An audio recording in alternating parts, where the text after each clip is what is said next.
Welcome to Getting Sketchy Live, brought to you by thevirtualinstructor.com. And now, let's get sketchy.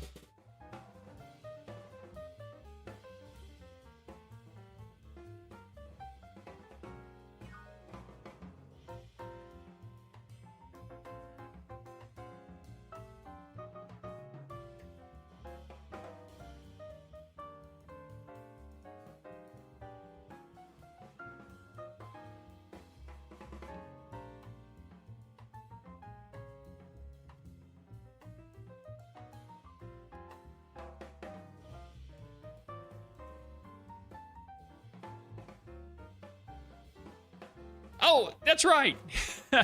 I pushed the wrong button again. My gosh. Next week is your week, Matt. I am trying so hard to push the right button, guys. Welcome to Gettin Sketchy Live, the greatest live broadcast in all of YouTube. Of course, I pushed the record button instead of the audio button. So here we are. If you stuck around through me talking at nothing, I was so confident I had done everything right. And there you go. Well, here we are. What we do here on Getting Sketchy is it's obviously a live show. We try to create a drawing for you inside of 45 minutes. We'll have a timer up in just a minute. Ashley's going to be doing the drawing tonight, and it should be a fun experience. I get to kick back and push the wrong buttons and and manage the chat box. So I'll be doing that tonight. Which reminds me, if you are watching this live on YouTube, there is a chat box. You can, of course, chime in with questions or comments. If you do have a question or a comment that's directed at Ashley or I, if you will put that in all capital letters, that'll help me see it a little bit easier. And we also ask that you use the super chat function, which just costs a little bit of money, but it does help our channel out, and it gets your comment or question predominantly displayed amongst the other comments and questions in the chat box.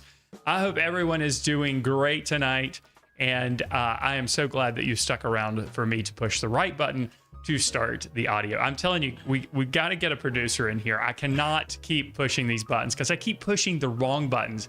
And last week I pushed the wrong buttons a lot, and I was dead set on pushing the right buttons tonight and pushing the wrong buttons. You're trending in the right direction. You know, last I don't week think you pushed so. the wrong buttons a lot. Tonight, that's the only wrong button that Matt's going to push. So next week is his week. I'm feeling the pressure now. I'm really feeling the pressure. I'm going to really concentrate on. I'm looking at the buttons in front of me. There's so many of them. I'm just got to make sure that I push the right ones. Anyway, but that's all I've got to worry about. Ashley's going to do the drawing tonight, and he's going to be working with pastels. Is that right? Yeah, that's right. I'm going to be working with pastels. I also have a white charcoal pencil just for ergonomic reasons, and a white pastel. So we may mix that in a little bit. And we're not going to be using many colors, because what attracted me to this image is the emphasis on the eyes of our cat, because they're green and the cat's mostly gray. So we're going to pretty much be sticking with those two colors, green and gray. Awesome. Now, if you're new to the channel, then I would like to ask you sincerely to subscribe to the channel. And I would also like you to click on the notification bell so you're notified when we go live like this. Every week, every single week, I answer at the very least, a few emails asking me when we go live on Getting Sketchy and do the live lessons. And it's every Wednesday night at 6:30 p.m. Eastern Standard Time when we are in season. And the live lessons are at 8 o'clock on Wednesday evenings continually. So if you subscribe to the channel and you click on the notification bell, then you should get a notification from YouTube when we go live here for Getting Sketchy. So if you haven't done that, you can do that now. Okay, now that you've done it, we can move on. The photo reference that Ashley's going to be working from tonight can be found on the community tab on the YouTube channel. So to get to the YouTube channel, if you click on the little icon of my face, that will take you to the channel. Then you can look for the community tab, and there you will see the top post is the photo reference and a convenient link back to this video. So you can also do that as well if you want to have the photo reference there in your possession. We will also have the photo reference up during the broadcast so you can make comparisons during the drawing process. And speaking of drawing, if you want to take your drawing and painting skills to the next level, which I know you all want to do this, you got to go over to thevirtualinstructor.com and check out the membership program. I know people don't like being parts of a membership program, but this is different. Our membership program is really more like a big, huge family of like-minded individuals. We have a ton of drawing and painting courses on a variety of subject matter and media. We do weekly live lessons. Those are all recorded and stored in our vault. It's not really a vault. I just say it's a vault. But that is real-time instruction, real-time art instruction. And we also do weekly critiques as part of the Members Minute. And there's also a year-long curriculum for visual arts teachers. So if you are a visual arts teacher and your school year is starting right now and you have no lesson plans, there's no need to worry. All of them are waiting for you at thevirtualinstructor.com. So if you want to learn more about the program, you can check it out for free for a week. There's a link in the description below this video. And then the program is also very affordable, and we offer a 30-day money-back guarantee. If you want to just check out 3 of our course videos and ebooks for free, I'll leave a link in the description below for that as well. There's already a link down there. I don't know why I said I'm going to leave a link. There's already one down there. And they'll put you on our mailing list so I can send you tons of free art lessons. And I see that Jan has already given us a super chat. Come through with a super chat. Jan, I'm going to have to push the right button to do the cheer, but I can't do it from this camera angle. So I will give you the cheer in just a minute. Yes. And I think I've already said everything I need to say. Are you good to go? Then I'll take over. I've got some things I need to say too. Okay, Ashley's got some things to get off his chest, I guess. Are you ready to switch over? Is that what you mean? Yeah, let's switch over. Okay.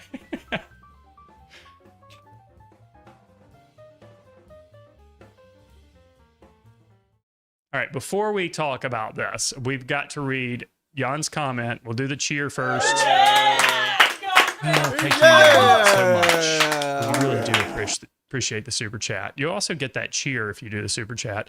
Jan says, so glad the right buttons were pressed, and I'm looking forward to tonight's art lessons and fun. Well, don't speak too soon, Jan. There's still more buttons for me to push. I'm just glad you hit the right super chat button since he had, since his comment was about pressing the right button. So. I was so proud of myself for pushing all the right buttons, and I did not push the right buttons. All right, take it away, Ashley. Let's go ahead and get started talking about our, you may notice already that our reference image on the left is a little bit of a different rectangle than my picture plane, and I'll tell you why.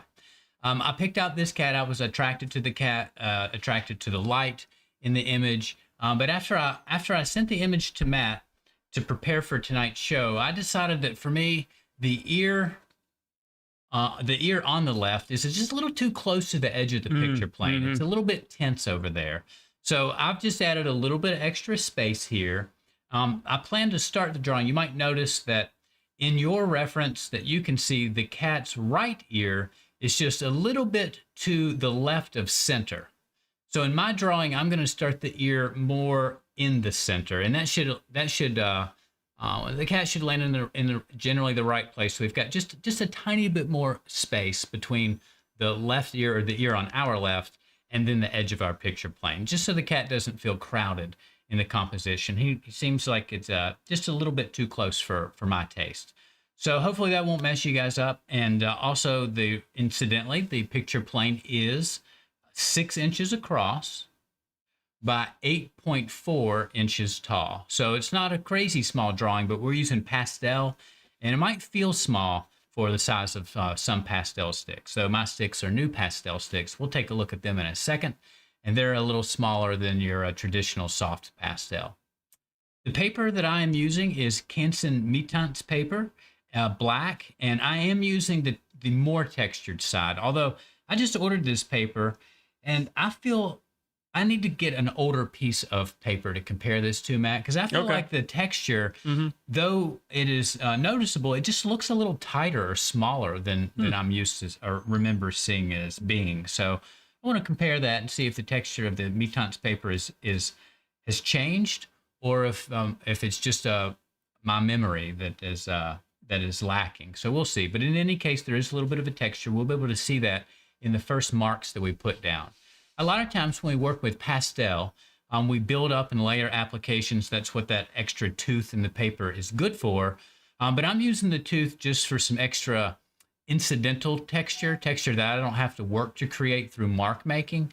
And I'm really going to work on this piece a little bit more like you would with just white charcoal on black paper. So we're going to be smudging and smearing it out with tools like stumps, so that some areas is translucent and other areas are more opaque. Let's see. Matt has handed me a piece of Mi-Teintes paper. Yeah, that's the pastel paper. Mi-Teintes pastel paper. Yeah, and Like the texture. I guess it's the same. Yeah. Okay, it's the same. Yep. It's the same. I'm wrong and Canson's right. Big surprise there.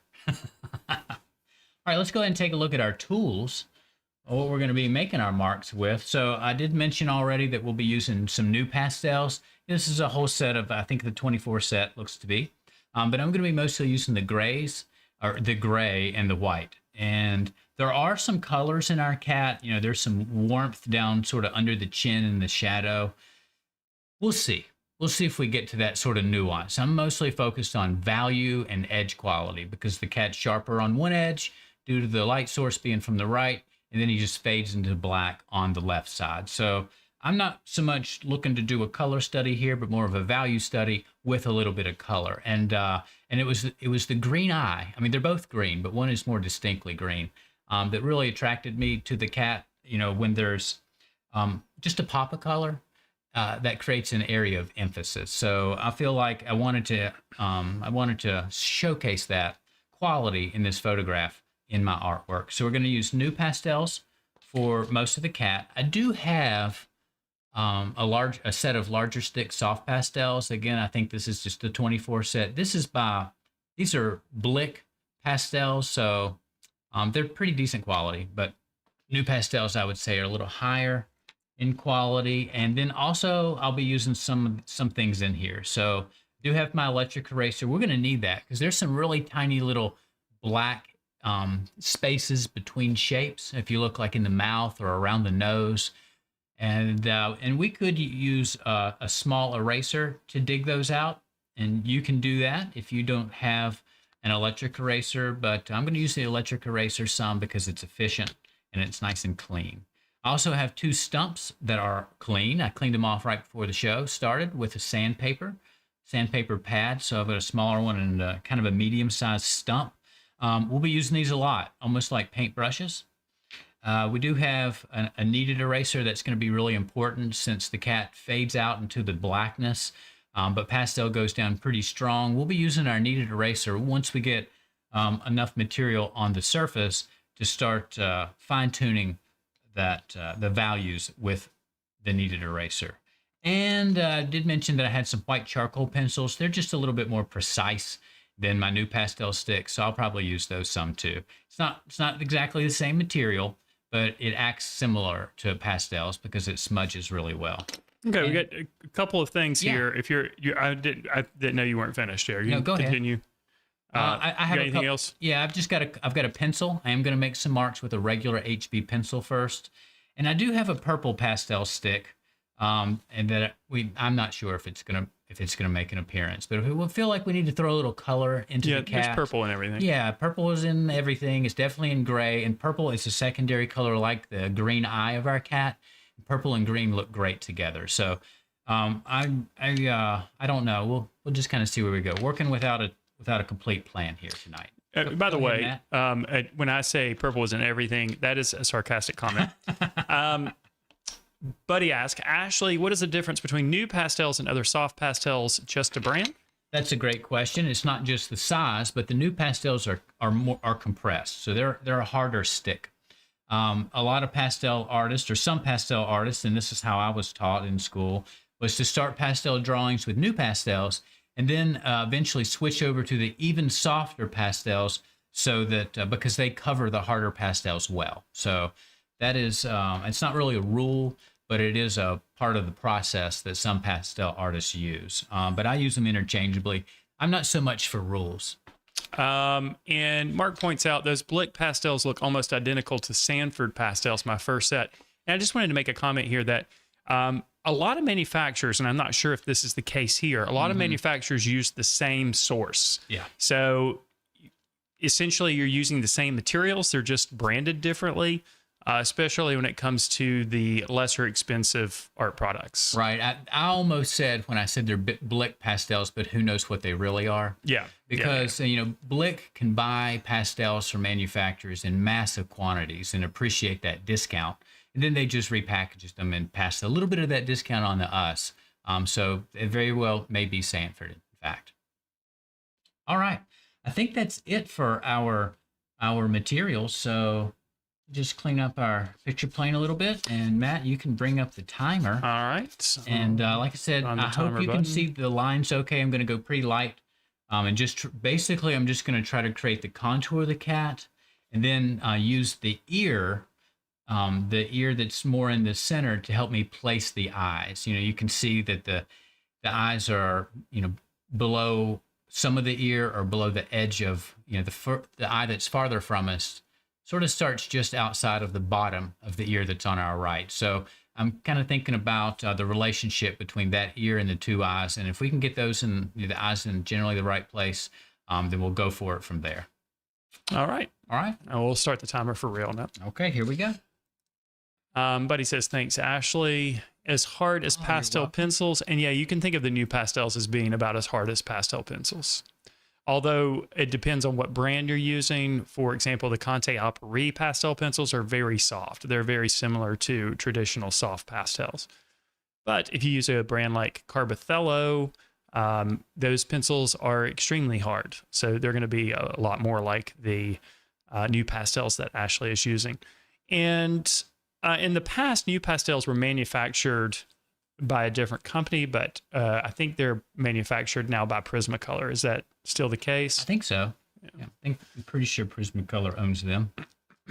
But I have a set of new pastel that predate the acquisition made by Prismacolor at some point. So they're pretty old. New pastels. Yeah, they're great. Still have a few little nubs left. All right, so you're gonna start with the contour lines. Focus on the contour lines here. So our cat has a pretty bumpy profile, and working with the pencil, we'll be able to make modifications to our profile after we get enough of it in. And start that now. And Buddy says that the Faber-Castell pastel pencils are even harder than the Carbothellos.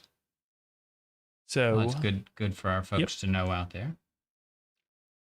I actually prefer the softer pastel pencils. I think the Canson Mi-Teintes pastel pencils are the best that I've ever used, although the Carbothellos are really nice because they're easy to sharpen and they're smaller. That's one of the things that makes them easy to sharpen. The Canson Mi-Teintes pastel pencils are a thicker barrel, so I find myself using a blade and sandpaper to sharpen those, and because they are so soft, they're pretty brittle. They break really easily. So it has happened to me in the past where I was trying to sharpen a pencil that was pretty new. When I finally got it sharpened, it was pretty short. Oh, that's disappointing. Dale says, any drawback using both water-soluble pastels and new pastels and others? Water-soluble pastels, that's a new one on me because I believe pastels, and I've used them this way before, you can put down pastels and just use some water with a brush, and they do behave similar to watercolor. Sometimes there's some small granules in there, but I think all soft pastels you can manipulate with water. But yeah, you can use them together. You can use them interchangeably, of course.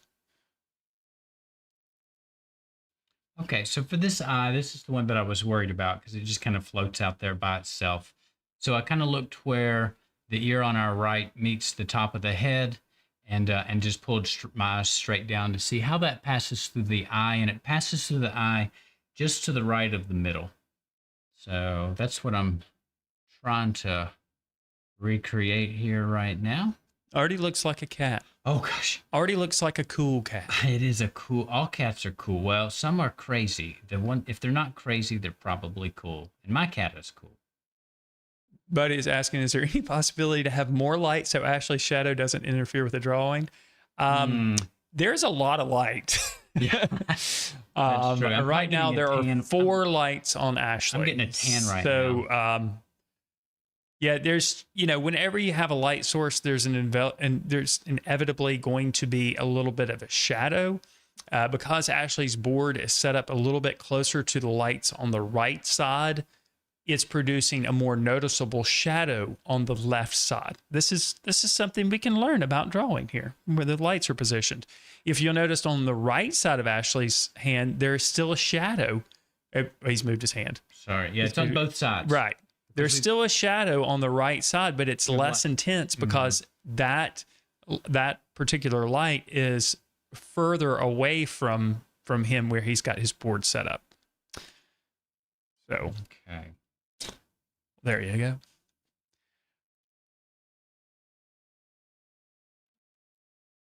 And now when we switch to pastel, hopefully even through the shadows, everything will be a little bit clearer and easier to see. All right, we've got a little face on there now. I'm going to take a minute and just kind of judge the placement. Sure if the nose needs to come to the right a little bit, or if the eye on our right needs to go left. But I do feel the timer chasing me. Dell says, Charvin. Have you heard of that brand before? Charvin has a pastel labeled as water soluble. Sounds familiar. I feel like I've heard of it before, but no experience using that. Well, I believe pastels are held together in a similar way as watercolor. I believe both their binders are gum arabic. Pastel is, there might have some other constituents in there besides gum arabic, but there is some relationship there between watercolor and pastels, soft pastels. All right. So we're going to start laying down some pastel and hope that shows up much better for you guys. And I'll go ahead and hit the contours first a little bit. And then, like I said, we're going to switch. Once we get some material down, we'll go ahead and switch to a stump and start pushing it around towards the areas that are darker. I'm not so much interested in capturing the texture of the fur as the values, but I hope to have some marks in here as we move forward, maybe around the edges particularly, that communicate that it is fur, without having to try to capture that texture more in the center or in the middle of our cat. Now, Ashley, do you think this cat is wearing boots off camera? I hope so. Yeah. Do you mean are his paws white, or do you mean does he actually have real boots on? I was thinking real boots. Like the, what's that, Puss in Boots? Puss in Boots. I love those movies. I think they're hilarious. The Shrek movies? No, not Shrek. Just the cat. The Puss in Boots movies. Oh, well, didn't he start in Shrek? Am I wrong? You know what? That would be news to me. Maybe I am probably totally wrong. Maybe it's the same animation company. I haven't seen the Shrek movies in their entirety. I've just caught little clips of them. But Puss in Boots movies. You haven't seen the Shrek movies? No. Oh my gosh, they are hilarious. They are. They've got good jokes in them. Oh, they are so funny, especially if you haven't seen it before. Okay. Then I've got something. I can't believe you don't know about Lord. I'm not even going to say it because I'll mess it up. I didn't sound like you know about Lord. I do. But I'm afraid to say it because I'm afraid it will sound like something different, which is what they did in the movie on purpose. Joke. Yes. Okay. It really is hilarious. It's really a funny movie. All the Shreks are funny, and you've got all the characters in Shrek's world, like the gingerbread man, and they're all like from stories. Oh, okay. Yeah. They're just all mixed together in this one crazy tale. Okay, Edie says Puss in Boots predates Shrek. Oh, I know the story of Puss in Boots, but I'm just wondering if it was originally. I mean, I know it wasn't originally from Shrek, but well, they're pretty funny movies. And of course, I liked the Three Musketeers when I was growing up, so it kind of reminds me of that. Animals. Okay, here we go. I've got a Wikipedia page here. Puss in Boots, or simply Puss, is a main character in the Shrek franchise. He made his first appearance in the film Shrek 2 in 2004, soon becoming Shrek's partner and helper alongside Donkey. Donkey. I remember. I've seen Donkey. Like I said, I've seen and I think Donkey is Chris Rock. I think he's played by Chris. That's pretty funny. Yeah, it's pretty funny. You've got to watch the Shrek movies. Yeah, I know Puss in Boots is a very old story.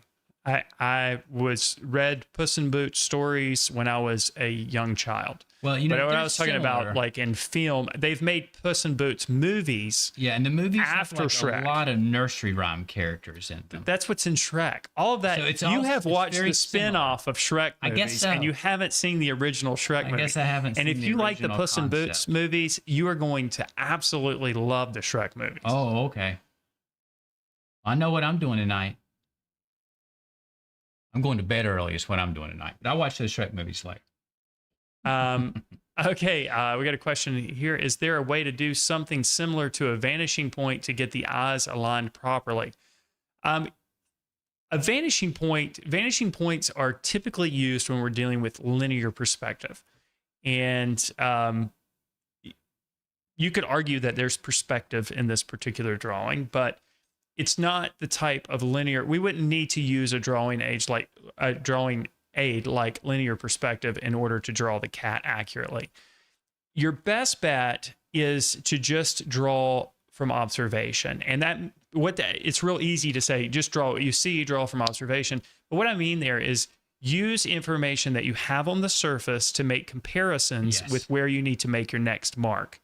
So you're basically building out. So you can also use measuring strategies.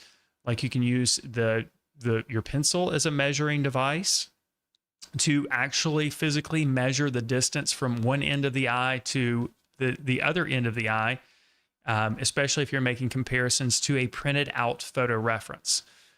So there are different ways there's lots of different ways to have accuracy in your drawing, but in this particular case, we really don't need to use linear perspective.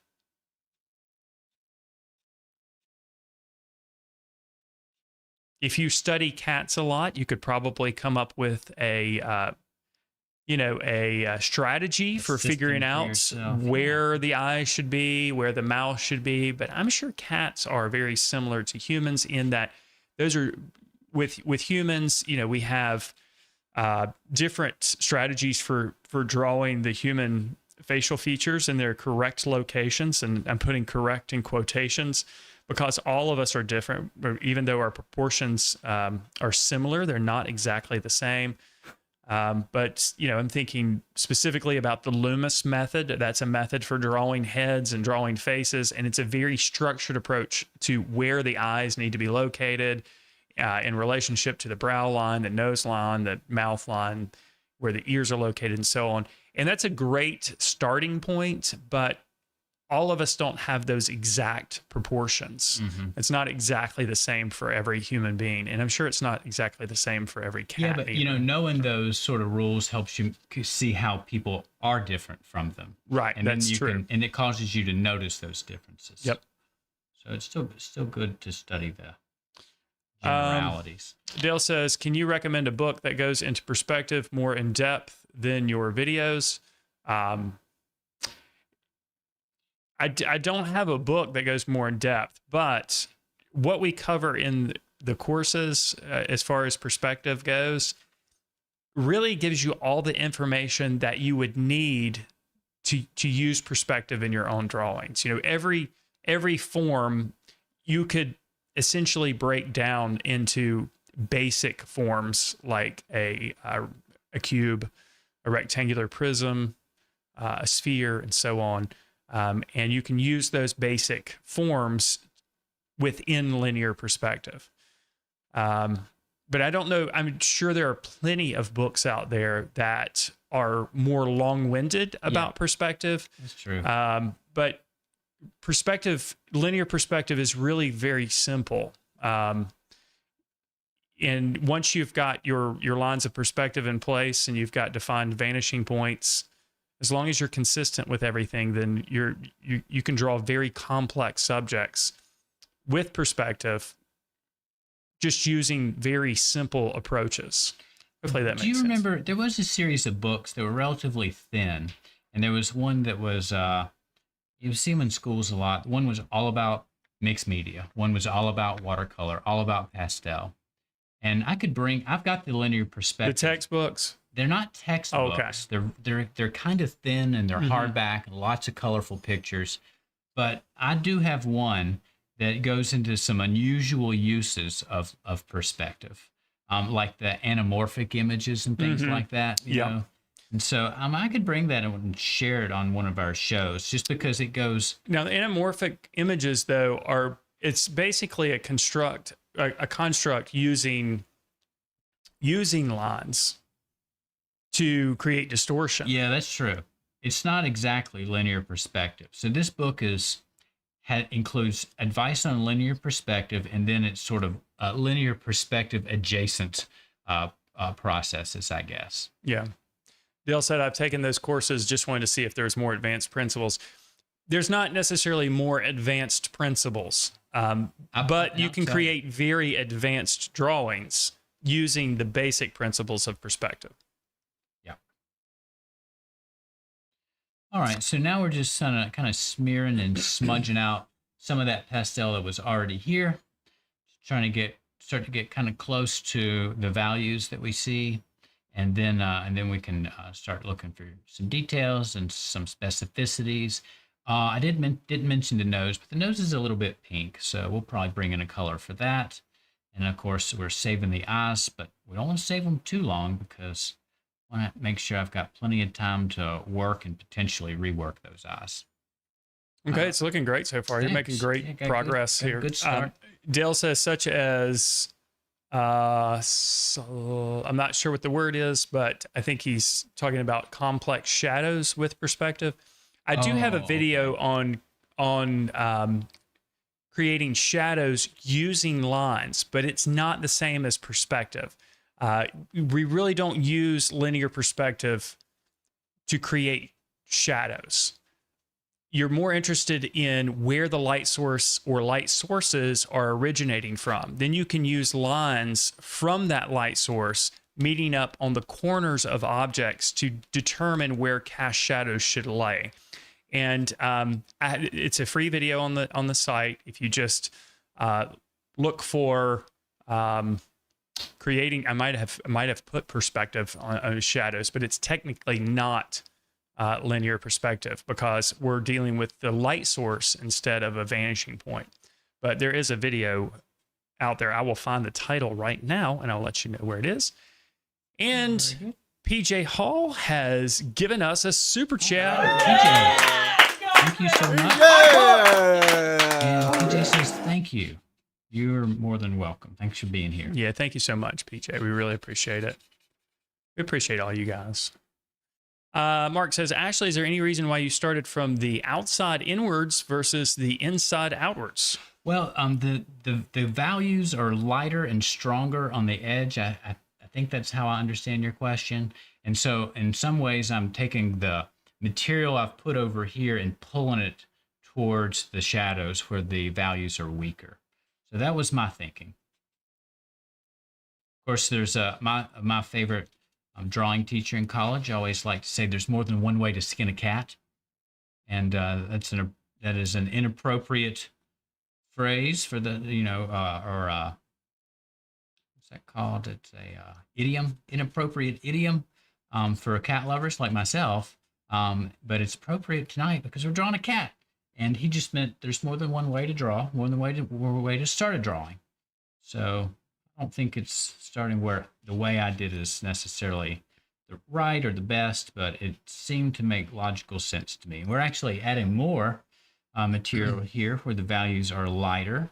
And that's really over here on the right of our cat. That's where we're going to find our more opaque applications.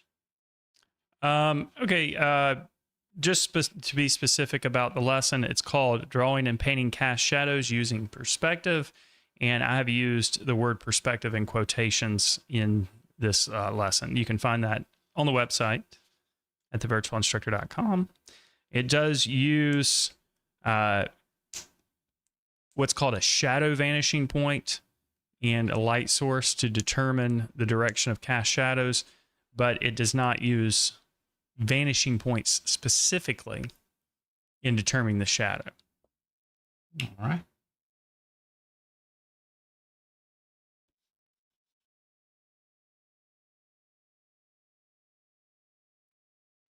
Perspective is one of those things in visual art that's a great tool to use when you need to use it. You don't always have to use it. Yeah, and I feel necessary like the more you drawing. use it, the less you actually need it.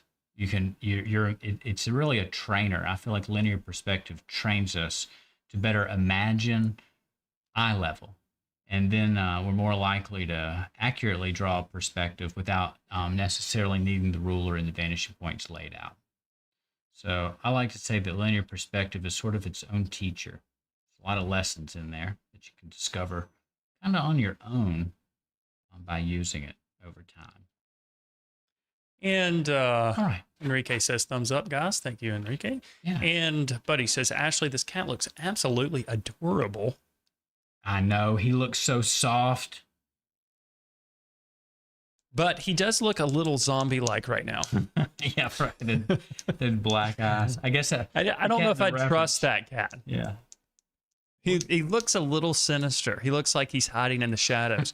You know, all you cat lovers out there are not going to like the Matt's fact not that one of us. I'm not a cat person. I have had cats before. I feel and like I'm you now just had a allergic. bad experience. I'm now allergic. No, I had a great cat. Oh, okay. I had a great cat. I actually had two great cats. Not the one you had in college. No, that cat was terrible. I had a cat named Piketty, and then I had a cat named Sensei. And both of those cats, for some reason, behaved like dogs. Well, my cat's a little bit like that. He was raised with a dog. Well, we would take ice and throw ice, that comes out of the ice maker, out of your refrigerator. And the cat would run and get the ice and bring it back to me. Both Piketty and Sensei did that. Weird. And then would let me throw it again. And they would go chase it down and bring it back to me. They would play, learn that play from fetch. the other one? No, because they weren't around together. Okay, that's weird. It is weird. Yeah, that's what I was wondering. But both of those cats were great. Those were great cats. But yeah, I'm a dog person. I like the fact that dogs are, they love everybody. Not all dogs. Yeah, but and dogs are really good at reading their humans. Yeah. They're a little bit more, I guess, socially intelligent in some ways. Yeah. Or if cats are, they just don't care about you enough. Cats don't care. Cats are like, I feel like cats, I feel like they think that we are their pets. I think you're right. I agree with that. And I think dogs know their place. And I think dogs are just happy to be alive, or at least the ones that I've had. They're friendly, they're loving, and that's true. You've got good dogs. Cats kind of just, I don't know. They want something from you. And it's always food. My cat wants two things in life: go outside, food. Those are its two things. Yeah. Right, so those eyes you've added look great. I'm using a variety of greens in there. So I've really used these two and this one. And so this green almost looks white, but it is sort of a blue green, I would say. So pulling out warm and cool greens, and I think that's good for these eyes. And we still have highlights to put in the eyes eventually. Now I did have a really tiny clean stump, so that's what I'm going to use in the eyes, but I don't want to do too much. Those marks went down pretty well. Buddy says that she has a cat in her neighborhood chasing dogs. Oh, yeah. Yeah. A lot of dogs are afraid. My dog is afraid of cats. I'm kind of afraid of cats. He's serious. I mean, he spread his paws out yesterday, wide, and they look like tiger paws. His hands are so huge. Now, this is the only male cat that I've ever had, so I'm getting used to his sheer girth and size. You know, he's forced to be reckoned with in the backyard. Yeah. Sonia says, it's made a world of difference learning to draw from the way Ashley is doing from your lessons. I've learned to use the negative space as reference when sketching or drawing without grid lines. Very good. That's fantastic. Very good. There are multiple ways to draw accurately. Mm-hmm. Yeah, when your paper's in proportion to your reference, or in this case, close to it, it's pretty helpful. Now, the reference you're using is cropped the way that you are drawing it, right? Correct. Yeah. I went ahead and in my own reference, I added just a little bit of black space in here, and you can see that. So the gap between our cat and the right side of our picture plane is still similar to the reference that you guys have. And let's see, there was a funny comment back here. Jen says, cats know we are their pet. not think, they know. Yeah, that's right. Yeah. They're audacious. Yeah. The great thing about cats, though, is they don't bark. But some of them will meow incessantly. Yeah, but it's still not as loud. No, that's true. It doesn't echo off of your walls inside. The barking, you know, sometimes it'll make you jump. It's so loud. At least with the dogs that I have. And then one barks, they all bark. They all think they see something. Just things get crazy. I'm using some of this white charcoal pencil over the pastel, and it's actually good for, it's doing a good job recreating some of that texture that I lost when I started to smooth out my cat with the stumps. So I'm happy with that. Brighten up this contour. This is what I meant. You know, I'm going to try to have a little bit of a soft, furry edge to the cat in places along its contour, and do a little bit less sort of in simulated texture in our in our cat's chest or up here in the top of his head, where we can see quite a lot of light and dark speckles close together that create the texture there. We're not too focused on that, but nothing's stopping you from working on your drawing beyond 45 minutes, and you could continue to work up that texture. Texture just takes a little longer than value. And texture is created by value, so just fine-tuning those values, I guess. All right, let's see. Need to give this guy a mouth, and almost lost my gray pastel. A little bit of material under here, and then again go back to the stump to work it out a little bit. So just some taps in there. Surprised how much pastel comes off our sticks. When we start smearing around, it goes a long way.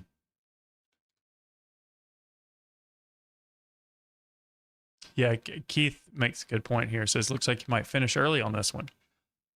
Yeah, I think you're way ahead of schedule. Yeah, I think you've got a lot of information down. Well, it appears like you've got a lot of information. Yeah, I do. But not a lot of material. We got the whiskers. Yeah, right. It's not a lot of materials. Got the whiskers to do. Still have the nose to do. And then if it seems like everything's in place before time's up, then we'll just continue to refine. And like I said, maybe work up some of that texture in the chest that I didn't imagine initially that I would have time for. And this can be, we can work this down to some really, really delicate marks, I think. All right, let me see if I can find a color to begin our nose with. And it is pinkish. It's kind of a grayish pink. Yeah, it's a much darker, more muted pink than what I have. So it looks like we're going to do a little bit of mixing there.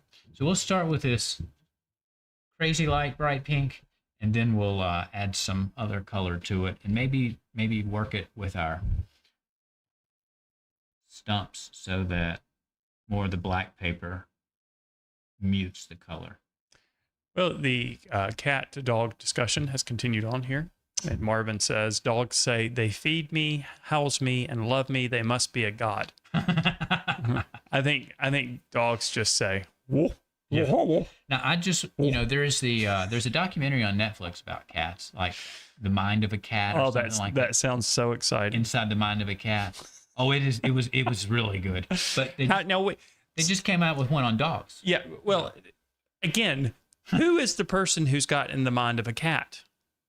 Who has done that? These are like biologists, I guess, that study cats. Do they shrink themselves down and get in a little capsule and get injected in? Who is that guy? Dennis Quaid? Are they Dennis Quaid? Insinuating that all of science is a guess, and I'm inclined to believe him.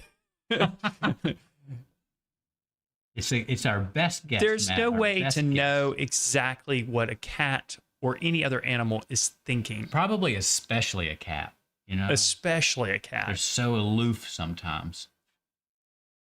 But the one on dogs, I enjoyed it less because it wasn't about dogs like my dog. It was about really highly trained, intelligent dogs that are service dogs. Trained for years. Yeah. And so they were very impressive. But I want to know what's going on in the mind of my dog that just sleeps like 20 hours a day. Well, you could ask him. You could ask him. I could ask him. You probably Nothing's won't get preventing me from an talking answer to the dog. That's true. Yeah.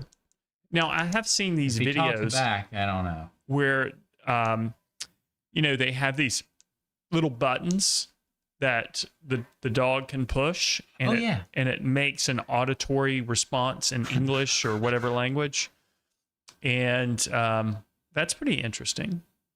But again, that's just the dog doesn't. Well, I don't know how many words. And that just classic conditioning suggested that almost all dogs can learn about 150 words, human words, kind of generally know what you mean, like sit, dinner time, time to go to bed, stuff like that. Treat. But these service dogs, some of them can learn up to maybe 1,000 words. 1,000 I don't even know if I Wow. use 1,000 words. Yeah, I definitely don't know 1,000 words. All right. We got a little something going on there in the chin now.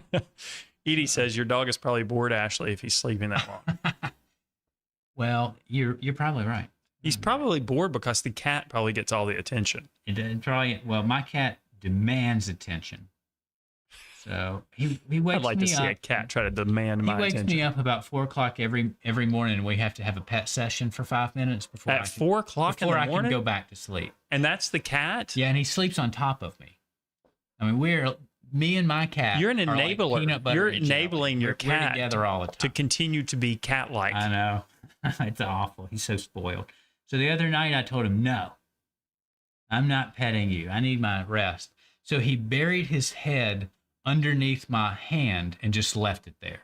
He was sleeping with my hand on top of his head. He was trying to, well, maybe he thought I would, You would move your just hand. start moving my hand and he could pretend I was petting him. Yeah. So he's crazy.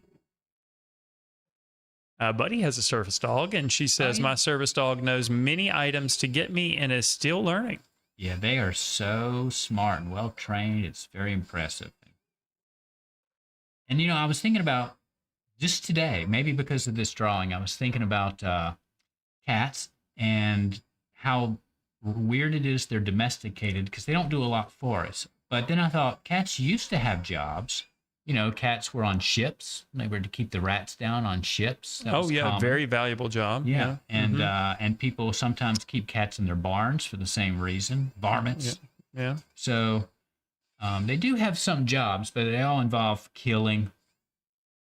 Different than dogs. Right. Another reason to like cats, because they are just natural born killers. Yeah, I guess so. Yeah. Although I think your cat, a lot of people. Your cat looks, compared to the reference, they both look like cool cats, but yours looks cooler for some reason. Your cat looks more like he's up to something, or he's planning. He still looks like he's like the leader of a gang or something. He's hiding back in the alley. Yeah, he's got a personality to him. I hope so. Looks like he's getting ready to say something. profound. He's I'm getting sure. ready to tell all the other cats in the alley what's going down tonight. Yeah, right. Where the drop's going to be made. Yeah. All right, here's the deal, guys. There's a bunch of rats over there. Right. We're going to go murder them. We're going to get them. Everybody's going to love us for it. Sonia says, I wish my dog would use the litter box. That's another thing about cats is the litter box. Yeah, that's true. And that's not cool. People don't agree necessarily with how cats should be kept. Some people will not allow their cats outside because, it can be dangerous for them. Especially if they're declawed. Right. But if you let them go outside, you don't have to have that litter box. And they almost come trained to want to go outside to use the bathroom. I love that about cats. Now, we got my cat a litter box when we were on a vacation and our neighbor was watching it. We don't want him to go outside while we're not home. And darn if he didn't like that litter box. He kept trying to use it after we got home instead of wanting to go outside. So he does both, but the litter box is mostly just there, available to him in our basement, very far, far away from where the people are. They don't smell good. And he mostly just uses that like at night when he can't go, because we don't let him out in the dark. Have you ever thought about playing a joke on him and you use the litter box? And he comes in and I'm sitting in the litter box. It's like, what is this? Yeah, he would probably go crazy. Or maybe never use it again. Maybe that's the way to break break the litter box. Right. Yeah. All right. Maybe that's it. Edie, 9 minutes. Edie says the bottom a little bit. The forehead wrinkles in the drawing make the cat look slightly peeved. Yeah. A little menacing. I think it's its mouth. I think it's the cat's mouth slightly ajar. I do have a little, when I've got a highlight to put in there, and then you see the lip, and I think that'll probably change a little bit. Yeah. That's my guess. He still looks like he's scheming. He does look like the leader of a bad group of cats. Of a cat gang. Yeah, of a cat gang for sure. Maybe folks in the chat can think of a good gangster name for our cat. Oh, that's a good assignment. All right, I'm still just adding little dots of material and then working it in or sliding them around. So in a lot of ways, this feels like a dry painting to me. Now, those whiskers are going to make a big difference. Yeah, yeah. But once they go down, I really can't work underneath them. So they've got to be last.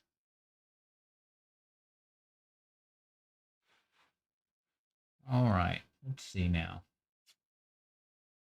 I'm going to try to use an eraser and a pastel. And we'll see if we can get some more directional marks here in the chest.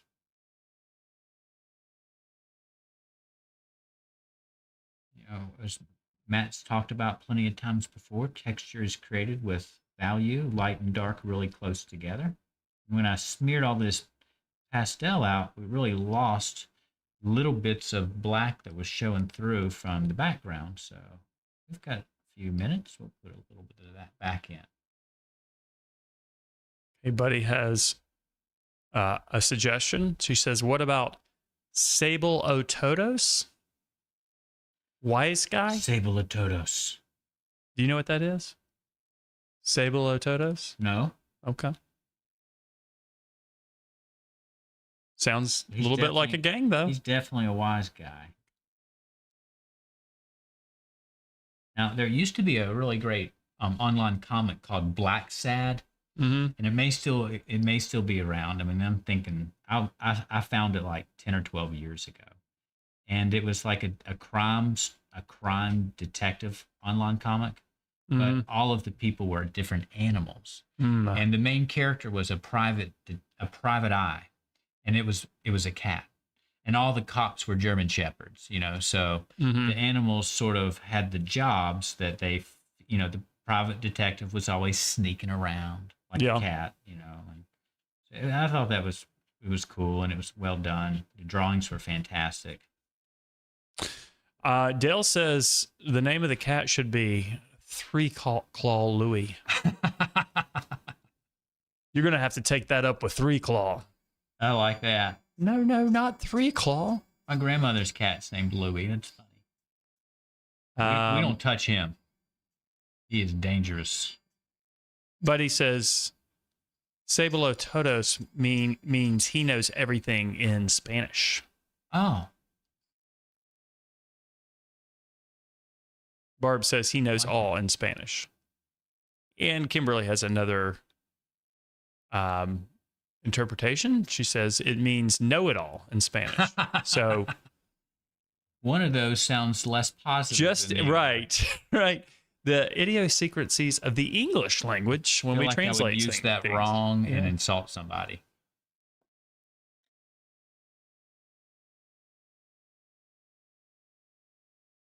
Oh, Jan says, I'll stick with Al Capone. I like that. I think that's perfect. Sonia says, the cat is looking beautiful since the very beginning. Thank you.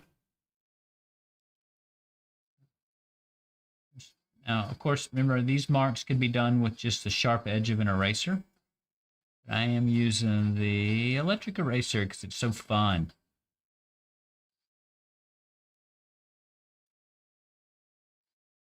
We'll see if we can make this contour along that ear just a little bit more irregular. I know we can see through that fur a little bit, and I probably put my stronger mark there.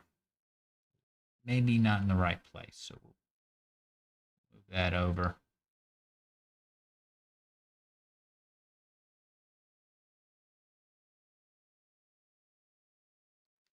And see if we can remove that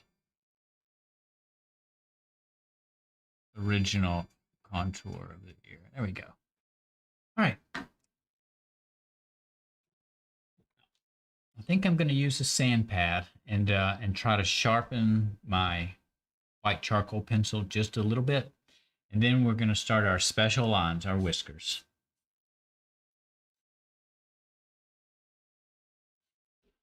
And I think these lines, what's critical is that our pressure changes. We'll start at the cat and then just drag them out and try to lift at the same time. And these marks have to be pretty fresh. We can't go too crazy slow. And so they may not be the exact right shape, but that's okay because whiskers are constantly moving around. So we're just looking for the same types of types and length. These are really long whiskers. They're really long. Good gracious. They take up a lot of the picture plane. Yeah, they really do. I'm almost afraid that they're going to look wrong if you don't know it's a photograph because they're so well, the big. first couple are going to look extremely wrong. That's right. There's no getting around that. All right, straight down from the eye. That's where I'll start one. Oh, I'm nervous. Just do it. You have to just do it. Perfect. There it is. Okay, there's one. Broke the seal. These whiskers are going to make all the difference. They're going to make all the difference in the world.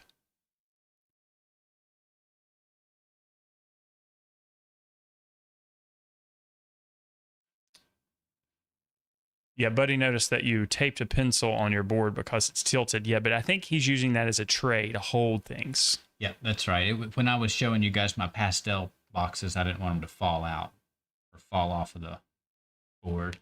And just to point out here, Ashley is using the broken line to do some of the whiskers because those whiskers go in and out of the shadow.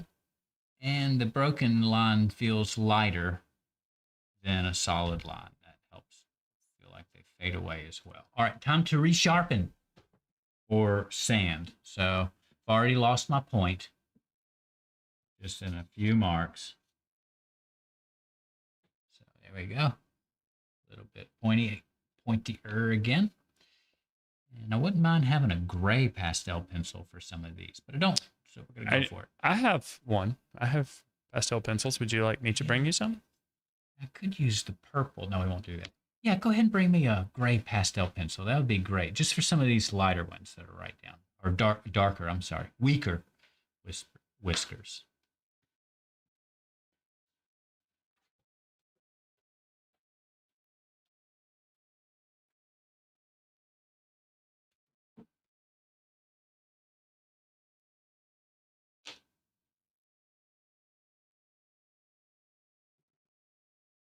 All right. I am looking at actual, specific whiskers right before I make one, but not necessarily putting them in the right place. It's just to make sure they don't all look the same. So I'll at least have something in mind. Make a mark.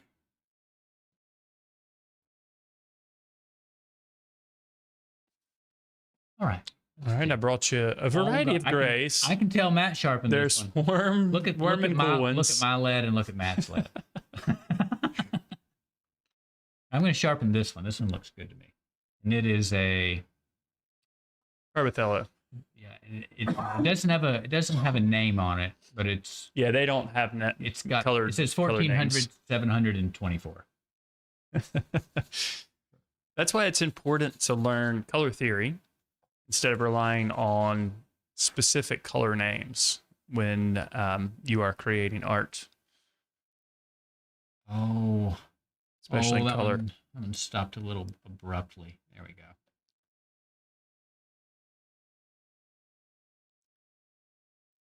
He says, Ashley, I think this is one of your best. I think it will Thank get you. my vote in the end of season wrap up. It's in the running. I'll agree. I was really happy with my. You still have another drawing to make, right? Yeah, I've got. Oh, time's up.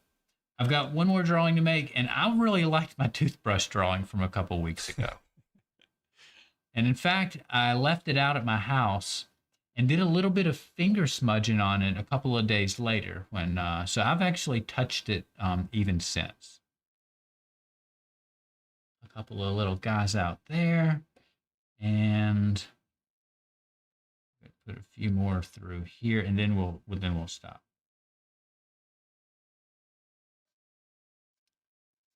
Terry says, in what instance would you need to use pastels only? I don't think there's any instance where you would need to use pastels only, unless you're in a classroom and the teacher says you are only to use pastels for this. You're free to use any media or any combination of media in any of the artworks that you create. Yeah. Now, some don't work well together, and they'll let you know pretty quickly. But I mean, I've been using this charcoal pencil to what I think has been pretty good effect for this drawing. All right.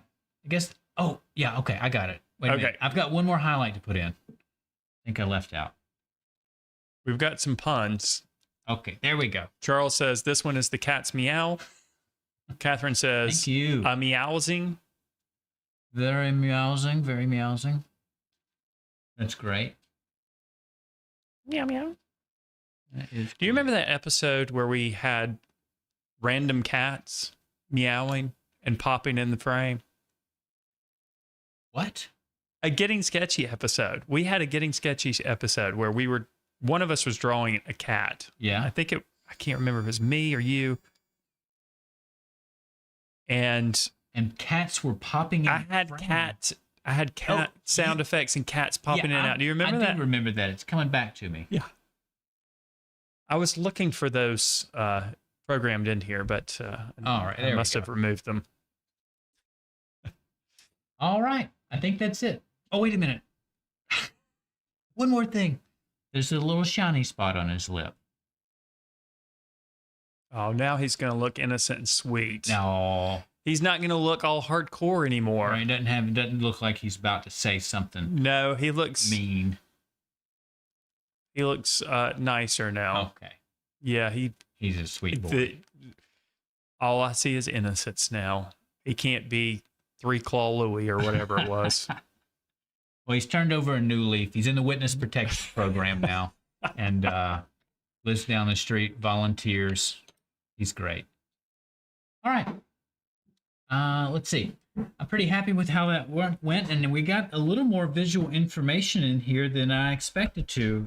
Going back and working up a little bit of the directional fur in his chest. So I'll be glad to look at this over the next few weeks and then revisit and talk about it in the final episode where we critique our artwork.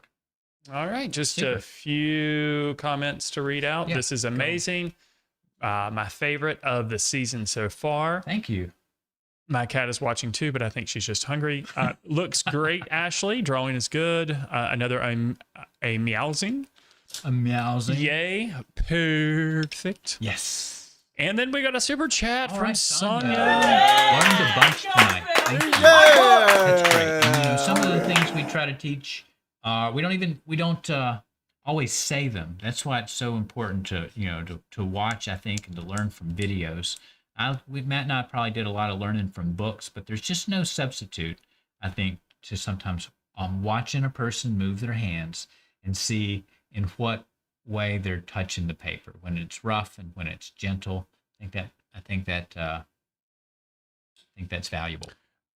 More comments. Really, really good sketch. Love the highlight in the eyes. This is a wonderful cat. Looks realistic. Thanks for the class, guys. Meowvelous. That one's a hard one to say, Edie. Looks great. I didn't have my grays, so I did with a lot of purple. Cool. Oh, I love that, yeah, June. But it's a good looking cat. Amazing magic cans. Maybe they were searching for that. I'm not sure. Beautiful cat. I can't believe you finished so fast. So much detail. Looks beautiful. My favorite too. Love this. Outstanding. Thanks Thank you so much for these. Is it comments. me or is the photograph gradually turning green? It is a different. I noticed that too. I felt like it's a greenish gray, especially compared to the warmer kind of gray. I think you're just seeing the comparison between the drawing and the photo, and the drawing is more neutral, and you're noticing turning green. The color that's actually there in the gray. He's so pretty. He takes my breath away. He also takes the breath away from people who are allergic to cats. And from babies. They'll take a baby's breath. Don't ever let them in a baby's room when they're sleeping. See, cats are just dangerous. They'll sleep right on their head. They're dangerous. You can't let them around babies. Pound for pound, they are probably the most dangerous animal on the planet, the domestic cat. So let's just bring them in our house. All right. Let's switch back over. All right, let's do that.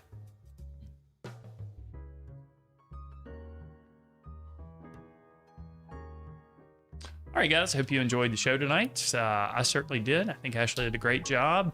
The cat is marvelous, like several of you have said or mentioned. Let's see. Ashley, got anything else for folks? These puns they remind me of that old movie Super Troopers. I don't know if you remember the first scene of that, but meow. Get out of the car, meow. Right, and they just try to see how many times they can say meow, in a traffic stop. So pretty funny. Thank you guys for your encouragement all along the way. Your comments are they fill me up, and I appreciate them. So thank you. Absolutely. So we'll be doing this again next week, next Wednesday at 6:30. I'll be doing the drawing next week, and I actually had planned on doing a dog. I'm not sure. I'm not sure. I'm not going to use pastels since Ashley used pastels this week. But I was thinking about graphite, and I have an idea of doing a dog. We'll see about that. I might still do a dog. I might switch to a different subject since Ashley did a cat tonight, but we'll see. Let's see. All right. I think that's it for our show tonight. Right, well, we hope to see you in the live lesson here in a few minutes. Yep. I will be doing, continuing on with the live lesson series where we are drawing a representational, realistic drawing of a landscape using graphite. So I'll be continuing with that, and hopefully I'll see some of you guys over there. If you're not a member yet, you can become one right now, and you can join us for another hour of excitement. Until next week, guys, I hope you have a wonderful week. Stay safe and healthy. Good night, everybody.